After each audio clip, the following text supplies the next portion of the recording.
ఎన్నికల తర్వాత కొంతకాలం సైలెంట్గా కనిపించిన వైఎస్ఆర్ కాంగ్రెస్ పార్టీ ఇప్పుడు మళ్ళీ యాక్టివ్ మోడ్లోకి వస్తుందా?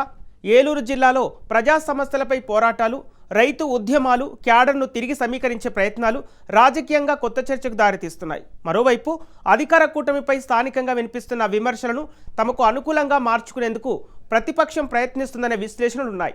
ముఖ్యంగా గ్రామస్థాయి బలాన్ని నమ్ముకొని వైసీపీ ముందుకు వెళ్తుందనే అభిప్రాయాలు వ్యక్తమవుతున్నాయి.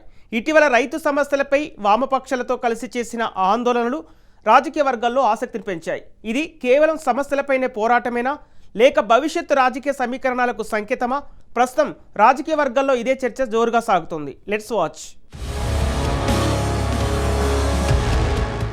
ఎన్నికల ఓటమి తర్వాత ఏ పార్టీ అయినా మొదట ఎదుర్కొనే సవాల్ క్యాడర్ను నిలబెట్టుకోవటం. అదే పరిస్థితి ఏలూరు జిల్లాలో వైఎస్ఆర్ కాంగ్రెస్ పార్టీకి కూడా ఎదురైంది. ఎన్నికల తర్వాత కొంతకాలం పార్టీ కార్యకలాపాలు తగ్గినట్లు కనిపించినా ఇప్పుడు మళ్లీ క్షేత్రస్థాయిలో కదలికలు మొదలయ్యాయనే చర్చ రాజకీయ వర్గాల్లో సాగుతోంది.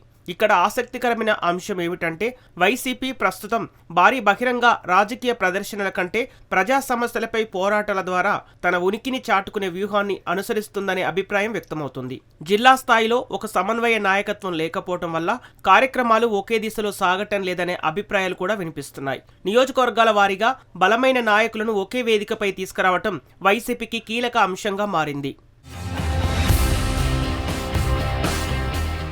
ఏలూరు జిల్లాలో ఎన్నికల ఫలితాల తర్వాత కొంతకాలం నిశ్శబ్దంగా కనిపించిన వైసీపీ ఇప్పుడు క్రమంగా ప్రజా సమస్యలపై పోరాడుతూ మళ్లీ క్యాడర్ను చైతన్యపరుస్తోంది. ముఖ్యంగా గ్రామస్థాయిలో పార్టీ కార్యకర్తలు ఇంకా బలంగానే ఉన్నారని, అదే వైసీపీకి ప్రధాన బలమని రాజకీయ పరిశీలకులు విశ్లేషిస్తున్నారు. అయితే ఎన్నికల ఓటమి తర్వాత కార్యకర్తల్లో వచ్చిన నిరుత్సాహాన్ని తొలగించడం, నాయకత్వంపై నమ్మకం పెంచడం ప్రస్తుతం పార్టీ ముందున్న ప్రధాన సవాలుగా మారింది. ఇక అధికార కూటమి వైపు చూస్తే ఎన్నికల విజయంతో వచ్చిన ఊపును పరిపాలనలో నిలబెట్టుకోవాల్సిన బాధ్యత ఉంది.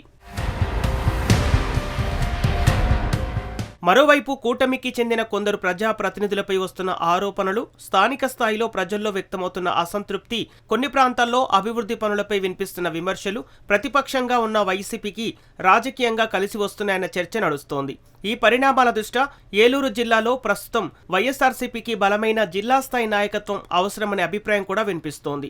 సరైన ఇన్ఛార్జిని నియమించి గ్రామస్థాయి నుంచి మండల స్థాయి వరకు పార్టీని సమన్వయం చేస్తే రాబోయే స్థానిక సంస్థల ఎన్నికల్లో వైసీపీ మరింత బలంగా నిలిచే అవకాశం ఉందని రాజకీయ విశ్లేషకులు అంచనా వేస్తున్నారు.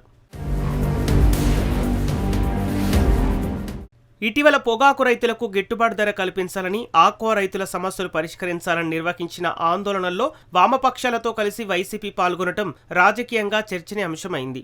రైతు సమస్యలపై ఉమ్మడి పోరాటం నిర్వహించడం ద్వారా ప్రజల్లో సానుకూల స్పందన లభించింది. దీని కారణంగా వైసీపీ చేపట్టిన కార్యక్రమాలు సూపర్ హిట్ గా మారి మైలేజీ పెరిగిందనే విశ్లేషణలు వినిపిస్తున్నాయి.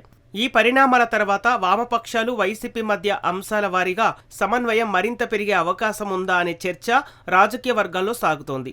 అధికార పక్షానికి ప్రత్యామ్నాయ రాజకీయ వేదికను నిర్మించే ప్రయత్నాలకు ఇది ఆరంభమా అనే ప్రశ్నలు కూడా వినిపిస్తున్నాయి. రాబోయే స్థానిక ఎన్నికలు అనంతరం 2029 సార్వత్రిక ఎన్నికలను దృష్టిలో పెట్టుకుని ప్రతిపక్ష రాజకీయాలు కొత్త మలుపు తిరిగే అవకాశాలపై విశ్లేషణలు జరుగుతున్నాయి. ప్రజా సమస్యలపై ఉమ్మడి ఉద్యమాలు కొనసాగితే రాజకీయ సమీకరణాలు కూడా మారే అవకాశం ఉందని కొందరు రాజకీయ పరిశీలకులు అభిప్రాయపడుతున్నారు. అయితే ఈ రాజకీయ చర్చలు ఎంతవరకు కార్యరూపం దాలుస్తాయి? వామపక్షాలు, వైసీపీ మధ్య సహకారం కేవలం ఉద్యమాల వరకే పరిమితమవుతుందా, లేక భవిష్యత్తులో ఎన్నికల పొత్తుల దిశగా అడుగులు పడతాయా అనే ప్రశ్నలకు సమాధానం రానున్న రోజుల్లో తేలనుంది. ప్రస్తుతం మాత్రం ఏలూరు జిల్లా రాజకీయాల్లో ఈ అంశమే హాట్ టాపిక్ గా మారింది.